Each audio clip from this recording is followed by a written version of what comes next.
Does anyone else have a friend you only call by their nickname? Like, it almost feels wrong to even say their actual name. Cause I had a friend who everyone referred to as Beans. Cause for some reason, that was all this man ate. That's not even an exaggeration either, because he would literally cook beans in the morning and bring them in a thermos, and that would be his lunch. Nothing else.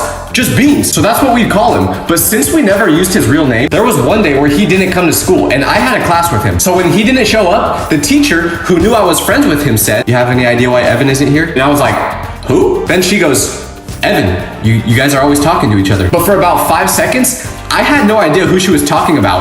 I didn't know an Evan until she pointed to where Beans usually sat. So then I was like, "Oh, you're talking about my boy Beans. His first name is Evan, huh?"